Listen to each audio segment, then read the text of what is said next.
그 당시만 하더라도 이제 국회 이전 이제 이슈였거든요. 야, 국회를 이전하게 되면 대통령 집무실도 이전하면서 세종시가 이제 서울이 되는 걸 아니냐. 그래서 그때 분위기를 좀 말씀드리면 세종시에 이제 투자하시는 분들, 집주인들도 조만간 향후에 세종이 이제 서울이 될 것이기 때문에 지금 빨리 투자해야 된다. 집값 더 올라가야 된다라는 논리를 폈는데 최근에는 이제 대통령 집무실 이전까지도 이제 뭐 대선 후보들이 그렇죠. 공공연하게 구체적으로. 이야기를 하고 있기 네. 때문에 기대감이 높아지고 있고요.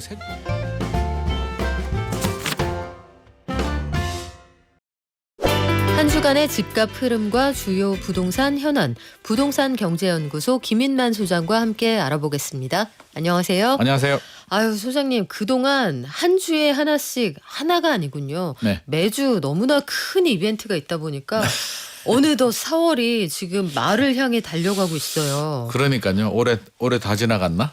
아유 다는 아니지만 지금 1분기 지났고 2분기 시작했는데 네. 후루룩 가고 있거든요. 이러다 크리스마스 금방 온다니까. 아 그러지 마요 소장님. 한 주간의 아파트 시장 크리스마스 되기 전에 4월 네. 거부터 한번 짚어볼게요. 일단 뭐 토지거래가구의 확대 지정하고는 전체적으로 이제 안정을 좀 찾고 있는데요. 서울도 주간 매매 가격 지수 변동률을 보면 0.08%. 우리 한참 막 올라갔을 때 네. 서울 전체가 0.25%까지 올라갔었고요. 뭐 강남구, 송파구는 0.8%까지도 막 갔었는데 서초구도 0.16%고요. 강남구도 0.16%니까 안정을 찾고 있습니다. 안정을 찾는다는 게 이제 서울 같은 경우는 그래도 뭐 조금이나마 살짝 뭐 달리고는 있습니다만 달린다는 표현도 좀 뭐하죠? 좀 빨리 세운기 걷는다. 한번 딱 꽂아봤을 때 네. 어우 지금 응급실 가야겠는데 요건 아니고 아, 그 정도는 아니고 그거는 이제 뭐 아니고 정상 체온 정도 한 뭐 36.5에서 37 그 정도인데 사이. 네. 인천이나 경기나 지방으로 가게 되면 너무 차갑나? 이게 몸에 이게 전기장판이라도 하나 또 해야 되나 정도로 좋지는 않습니다. 뭐 지방 같은 경우는 마이너스 0.04%고요. 인천도 마이너스 0.01%, 경기도도 마이너스 0.01인데 이게 지역에 따라서 온도 차이가 좀 커요. 경기도도 과천시는 0.35%. 강남보다 더 집값이 굉장히 많이 높은데요? 여전히 과천시는 집값이 뜨거운 상황이고요. 성남도 뭐 분당구도 0.13%. 상승률이 좀 높은데 반대로 평택시는 마이너스 0.16%고요. 안성시는 마이너스 0.15%니까 온도 차이가 상당히 크다. 전체적으로는 좀 차가운 상태인데 서울 일부나 경기도 일부 지역만 지금 온도가 좀 따뜻한 상황입니다. 우리 토지거래 허가구역 확대 재지정을 한 지 벌써 한 달 됐어요. 네, 그러게요. 시간 진짜 빠르죠. 그러니까 한 달이 금방 갔어요. 그러니까요. 그 부동산 관련해서 굵직한 정책이 나올 때는 또 아주 공교롭게 항상 수요일이라 진짜. 저희가 네. 항상 네네. 수요일 날 가장 먼저 속보로 전했는데 네. 그거 되고 나서 조용하다고 말씀은 드렸습니다만 통계 보니까 마포, 성수, 강동의 대형 아파트는 조용하게 신고가가 계속 나오네요. 이게 좀 우리 따져봐야 돼요. 이게 뉴스 헤드라인만 보면 신고가가 나오나? 물론 신고가는 맞죠. 그래서 표면적으로 보면 신고가는 맞는데 이제 우리는 단순히 신고가라는 뉴스만 전달하는 프로는 아니잖아요. 좀 따져보고 분석을 해봐야 되는데 이유를 따져보게 되면 사실은 저는 이게 신고가라는 표현을 쓰는 것 자체가 좀 이게 약간 난센스 같은 왜요? 생각이 드는데 대형 면적들은 거래가 자주 일어나지 않습니다. 그래서 지금 뉴스 나오는 거 보면 이제 강동구 고덕의 고덕주공 3단지 재건축한 아르테온, 네. 고덕 아르테온 아파트 전용 면적 114제곱미터, 우리가 일반적으로 말하는 공급 면적 46평 아파트인데요. 22억 신고가 나왔다라고 해서 이제 그래서 통계만 보게 되면 뭐 20억 하던 게 한 2억 정도 올랐습니다. 최근 몇 달 동안. 근데 굳이 따지고 보자면 거래량이 그렇게 많지 않아요. 2024년 작년 한 해 동안 6건밖에 거래가 되지 않았고요. 2023년은 3건, 2022년은 아예 거래가 없습니다. 그러니까 드문드문 거래가 되다 보니까 올라가는 폭이 좀 크다고 느낄 수도 있고요.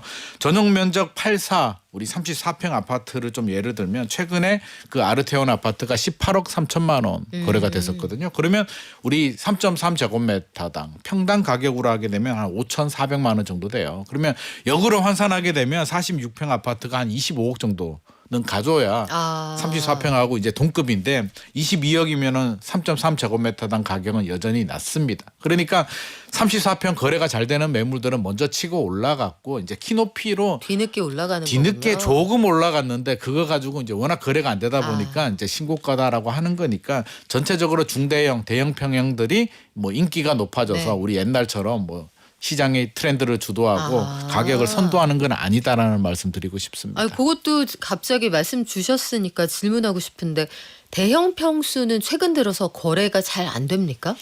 아무래도 좀 무겁죠. 세금 규제도 그렇고요. 아무리 3.3제곱미터당 가격이 낮다고 하더라도 절대 금액 자체가 수억 원 차이가 나다 보니 여전히 우리 트라우마가 있잖아요. 보유세, 종합부동산세 부담을 느끼게 되고 똘똘한 한 채를 가져야 되는데 네.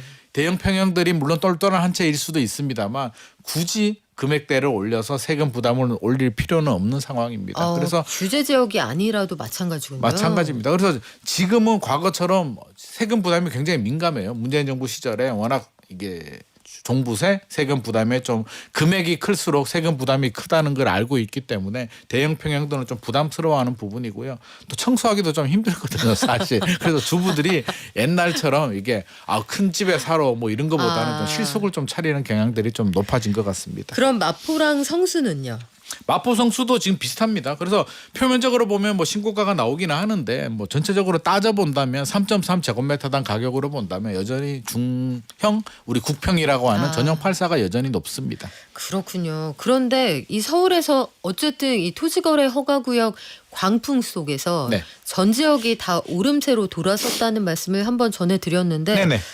강북에서 아파트가 많은 지역인 노원구가 유일하게 하락세를 보이고 있대요. 이거 왜 그렇습니까? 이게 요즘 최근 트렌드가 이제 똘똘한 지역, 똘똘한 한 채 거기서도 이제 얼죽신이라고 하잖아요. 신축 아파트로 가든지 아니면 요즘 재건축 아파트 둘 중에 하나거든요. 근데 노원구에 보게 되면 이제 뭐 상계동이든 중계동도 예전에 교육 환경도 좋았고 지하철 7호선, 4호선도 있고 여러 가지 사실 거리가 좀 멀긴 합니다만 가성비도 좋았고 선호도가 높았는데 재건축은 좀 속도를 내지 못하는 상황이고요.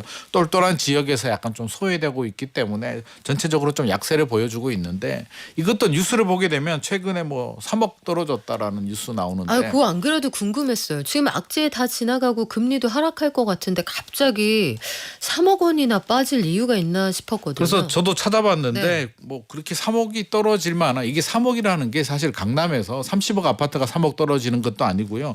9억 7,500만 원 하던 아파트가 3억이 떨어져서 6억 9천만 원이라고 굉장히 큰 하는데 폭이죠.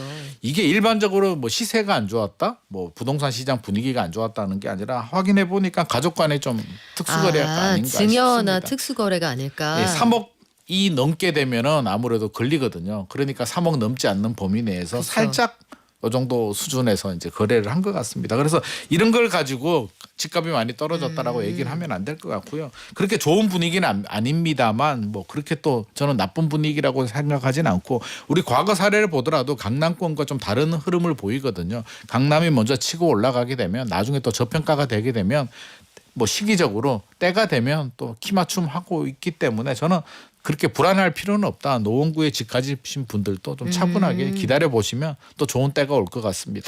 그 2억 9천만 원이라는 숫자에 답이 있어요. 대부분 보면 3억 원을 딱 맞춰서 채우면 이게 세무당국의 조사 대상이 되기 때문에 네. 2억 9천만 원 정도를 갑자기 싸게 파는 거래가 있다. 이런 건 보통은 증여나 가족 간의 거래일 때가 많습니다. 자, 그런데 최근에 전반적으로 시장이 정중동 상태에서 눈치는 보는데 확 움직이지는 않는단 말이에요. 네네. 근데 세종시는 세종시를 우리가 왜 한때 부동산계의 코인이다 이럴 때가 있었잖아요. 몇 년 전에. 네네. 근데 반토막 같다던 집값이 굉장히 무섭게 뛴다고 합니다. 이게 이른바 천도설 때문이죠. 그렇습니다. 우리 2020년에도 세종시 집값이 많이 올랐잖아요. 그때 이게 세종시 아파트 매매 가격 지수 2020년이 행정수도 이전 바람이 불면서 44.93% 전국에서 1위도 이런 일이니까 1년 동안요? 네. 44.93%가 올랐다고요? 폭등을 한 상황이었는데 물론 네. 그 부작용이 좀 굉장히 컸습니다. 그렇죠. 이게. 그래서 2024년까지 전국 꼴등을 할 정도로 계속 하락을 하면서 이제 상승분을 반납을 했는데 최근에 이제 다시 또 수도 이전 논란인데 그 당시만 하더라도 이제 국회 이전 이제 이슈였거든요. 야, 국회를 이전하게 되면 대통령 집무실 또 이전하면서 세종시가 이제 서울이 되는 걸 아니냐. 그래서 그때 분위기를 좀 말씀드리면 세종시에 이제 투자하시는 분들, 집주인들도 조만간 향후에 세종이 이제 서울이 될 것이기 때문에 지금 빨리 투자해야 된다. 집값 더 올라가야 된다라는 논리를 폈는데 최근에는 이제 대통령 집무실 이전까지도 이제 뭐 대선 후보들이 그렇죠. 공공연하게 구체적으로.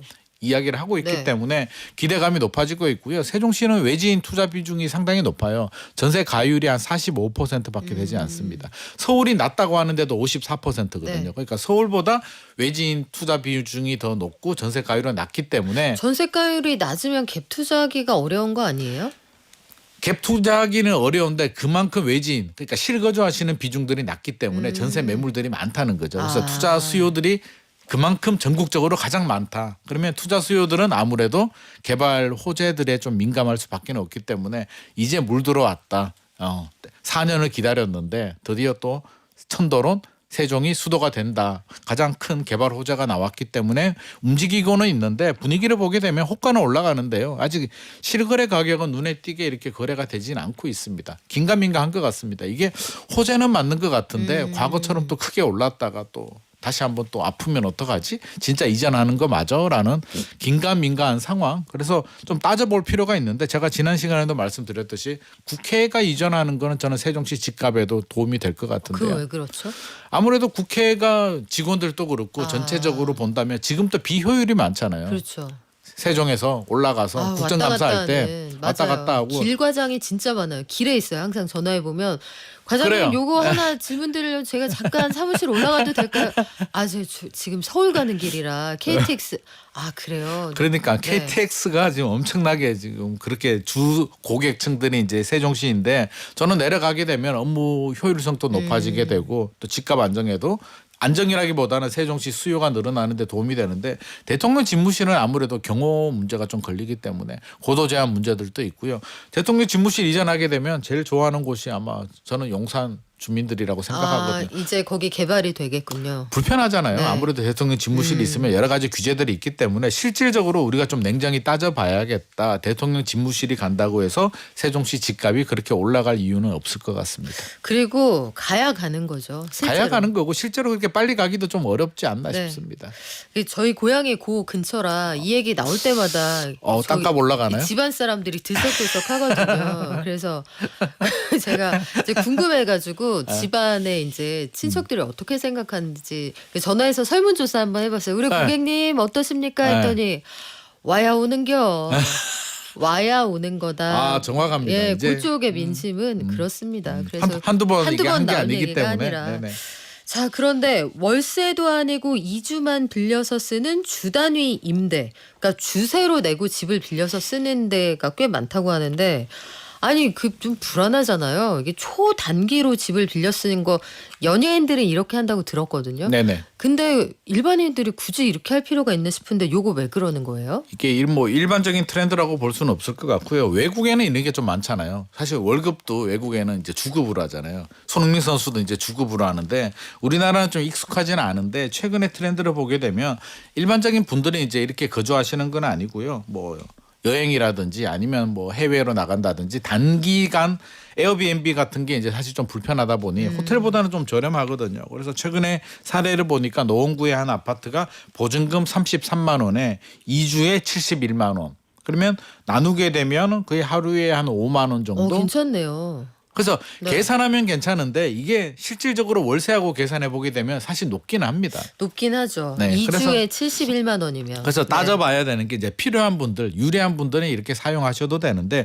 그러면 임대인 입장에서 본다면 이게 2주 단위로 계속 계약이 꽉 차 있으면 돈을 꽤 버는데 네. 사실 그렇지 않잖아요. 2주 하고 또한 2주 텀을 공실로 비워두게 되면 실질적으로 이득이 아닐 수도 있기 때문에 이게 일반적으로 단순히 계산할 문제는 아닌 것 같고요. 사실 단가가 높다. 그리고 임대차 보호법 대상이 되진 않습니다. 그러니까 잘 따져보셔야겠다. 혹시라도 보증금이 높으면 안 하는 게 좋을 것 같고요. 이것처럼 뭐 33만 원에 이렇다면 33만 원 안 받아도 크게 우리 치명적인 문제가 되진 네. 않고 있기 때문에 이런 사례들이 늘어나는 거는 맞아요. 2023년에 6,700개 정도 매물이 있었는데 아, 최근에는 그렇게 많아요? 12,000개 정도로 매물이 생각보다 늘어나- 많은데요? 생각보다는 많습니다. 네. 그래서 또 월세가 부담스러운 분들이 있잖아요. 주 단위로 하게 되면 약간 착시 효과 좀 저렴해 보이는 부분이 있기 때문에 서울의 일부 지역들은 최근에 이제 늘어나는 추세인데 따지고 보면 그렇게 저렴하지는 않다. 그리고 임대차 보호법이 되지 않고 있기 때문에 보증금을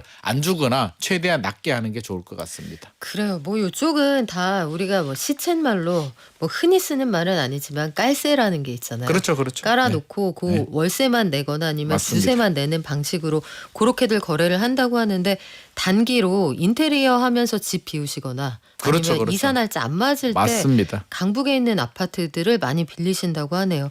자, 그런데 토지거래 허가구역 관련해서 도대체 실거래는 어떻게 해야 되는지 또 집은 어떻게 팔고 들어가야 되는지의 기준이 이제 정해졌대요. 네, 이제 정해졌습니다. 이거를 지정을 했다가 해제했다가 확대 재지정을 했는데 한 달이 지난 지금 정리가 이제 된 거예요. 네네.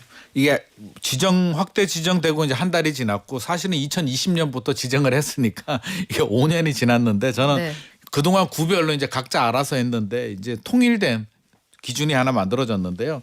기준을 좀 설명드리게 되면 기존에 집이 있는 분들은 이제 기존 주택을 팔아야 됩니다. 그래서 의견 구별로 이제 뭐 1년 내에 팔아도 된다. 6개월, 4개월 나눠져 있었는데 이제 6개월로 통일을 한 것 같습니다. 6개월 내에 팔아야 되고요. 입주는 4개월 이내에 입주를 해야 됩니다. 그리고 어떤 사유가 있을 수도 있잖아요. 해외 발령이 그렇죠. 나서 아니면 뭐 일이 있어서 해외에 한 2달 정도 가 있어야 되는데 내가 준비하는 시간이 부족하다라고 한다면 소명이 가능하다면 취득, 입주 시기 유예도 가능하고요. 그리고 입주권 그러니까 관리처분 계획인가가 난 입주권도 토호제 대상입니다. 입주 못하니까 내가 확약서 같은 거 쓰게 되면 나중에 사용 승인 받고 공사 끝나고 2년 실거주해야 되는데 최근에 또 불만의 목소리가 또 나오는 게 이제 처분 조건에 대해서 6개월인데 기존에 구별로 좀 차이가 있었거든요. 있었죠. 임대 전세를 줘도 된다는 구가 있고 네. 안 된다는 구가 있었는데 안 된다는 구가 강남, 송파, 성동구는 안 해줬습니다. 무조건 팔아라라고 했는데 이번에 기준이 임대도 허용해 주겠다라고 하니까 네. 이제 파신 분들이 아니 나가 팔아라고 해서 팔았는데 네, 이럴 줄 알았으면 나도 가만히 있을 거예요. 그렇죠. 이게 뭔 소리예요. 나 그냥 임대 주는 게 편한데 내가 왜 팔았어. 왜 기준을 이제 이렇게 만들어라고 해서 또 불만의 목소리가 나오고 있다고 합니다. 그래서 일단 통일된 규제가 나왔으니까 이제는 좀 안정을 좀 찾아줬으면 좋겠고요. 진작에 좀 이렇게 해줬으면 더 좋지 않았을까 그러니까요. 싶습니다. 이게 좀 정리가 그러니까 규제를 하는 것도 다 목적이 있기야 하겠지만 예측이 가능해야죠. 그럼요. 네. 자, 그리고 이거는 제가 참 분개했던 부분인데 특공이라는 게 사실 특별히 공급하는 거잖아요. 그렇습니다. 그래서 아주 특별한 사람들 우리가 사회적으로 배려해야 되는 계층이나 아니면 신생아가 태어나서 귀한 아기를 데려가는 분들 이런 분들한테 공급을 하는데 기관장 추천이라는 게 있어요. 있어요. 아니 도대체 어느 기관장을 만나서 어떻게 어필을 해야 추천을 해주는지 당초 알 수가 없는데 공고도 잘 안 나오고 그 기관 홈페이지에만 있고. 네네 이게 사실은 네, 좀 이거는 누가 힘듭니다, 어떤 기준으로 추천을 해주는 거예요? 우리 일반인들은 이게 뭐지 하고 이제 넘어갔던 이 부분이에요. 생전 처음 들어보시는 분도 있을 네, 거라고요. 모집 공고 보면 있긴 한데 어떻게 해야 되는지는 모르기 때문에 우리가 특별 공급이라고 한다면 이제 만 65세 이상 부모님을 모시고 있으면 그렇죠. 노부모 부양, 7년 이내 신혼부부면 신혼부부, 자녀를 출산하게 되면 신생아.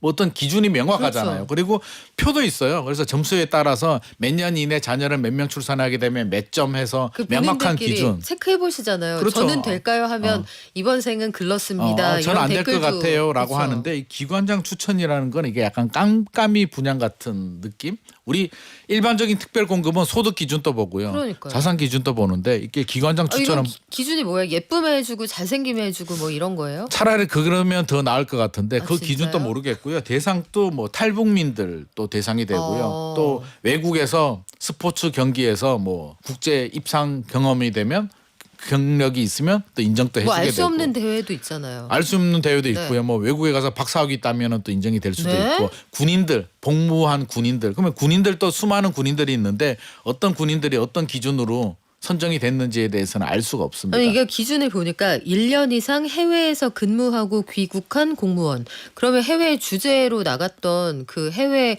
뭐 상무관, 군무관 다 된다는 얘기고. 그것도 알 수가 없습니다. 해외에서 박사 학위를 딴 후 귀국한 과학기술 전문가, 탄광 근로자, 국제대회 3위 이상을 기록한 스포츠 선수 등인데 일단 국내에서 마지막으로 영업하던 탄광이 최근에 문을 닫았습니다. 네네. 그러니까 탄광 근로자가 존재하지 않아요. 그러니까요. 국제대회 3등 이상을 기록한 스포츠 선수 너무 많잖아요. 그리고 너무 많은데 또 모두가 대상이 되는 건 아니고요. 기관장 추천을 해줘야 되는데 추천을 누가 해주는지도 현실적으로 잘 모릅니다. 아니 어느 기관이 누구를 해주는지 기준도 모르는데 지난 5년 동안 기관 추천 물량이 4만 2천 가구나 됐대요. 상당히 많아요. 그리고 우리가 흔히 이야기하는 이른바 로또 분양에 해당하는 강남권 사람들이 좋아하는 지역에서도 이걸 통해서 한 1.5대 1 그러니까 2대 1이 안 되는 경쟁률로 들어간 분들이 많다고 하는데 이거 이렇게 하면 안 될 것 같은데요. 안 됩니다. 그런데 이게 지금까지 이렇게 이어왔다는 게 상당히 놀랍고요. 기준도 그러니까요. 없고요. 누가 추천하는지도 모르겠고 그래서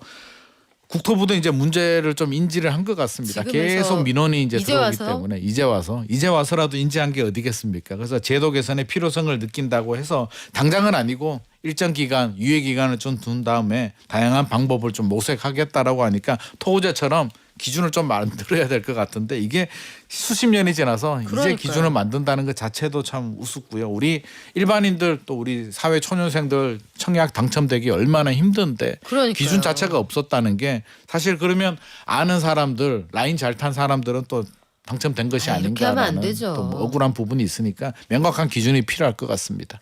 그러니까요. 우리가 또 이렇게 불공정하다고 느껴지는 게 요즘은 이거 많으면 못 참습니다. 네. 요거는 진짜 바뀌어야 될 것 같아요. 모색하지 말고 당장 그만뒀으면 좋겠는데. 그렇습니다.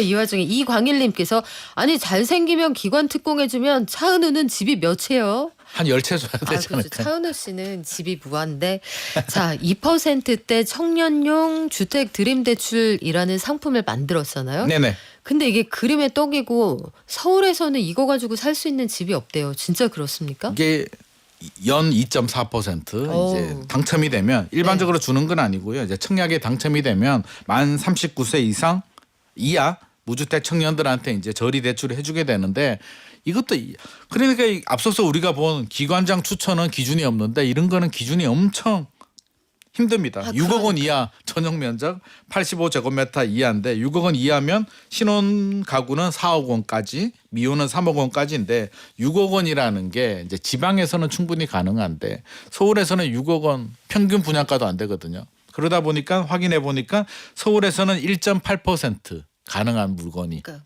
살 수 있는 집이 예. 대상이 그러니까 1.8%는 실질적으로 우리가 알고 있는 아파트는 해당되지 않습니다. 울산에서도 22.4%, 대구에서도 25%밖에 안 된다고 하니까 사실상 그림의 떡인 것 같고요. 이런 기준은 저는 좀 우리 신혼부부들 사회 초년생들이 내 집 네. 마련한다면 6억 원이 아니라 적어도 한 10억까지는 해줘야 되지 않겠습니까? 현실적인 기준을 마련했으면 좋겠어요. 그렇습니다. 이게 네. 왜 그러는지는 알겠는데 네. 사회적 배려라는 그러니까 건데 무슨 뜻인지는 알겠는데 이 정책 만드신 분들 거기 안 살잖아요. 안 살겠죠. 그렇죠. 본인들이 선택하고 싶은 집을 남들도 선택하고 싶겠죠. 끝으로 요거는 제가 짧게 전해드릴게요. 5월까지 3만 가구 이상의 분양 물량이 전국적으로 나온다고 하고요. 신혼부부 특공 비중은 확대가 된다고 합니다. 신혼부부 특공은 까다롭게 주면서 말이죠. 그렇죠. 기관 특공 이거 언제 바뀌는지 저희가 또 현장에서 가장 빠르게 전해드리겠습니다. 지금까지 부동산 경제연구소 김인만 소장과 함께했습니다. 고맙습니다. 감사합니다.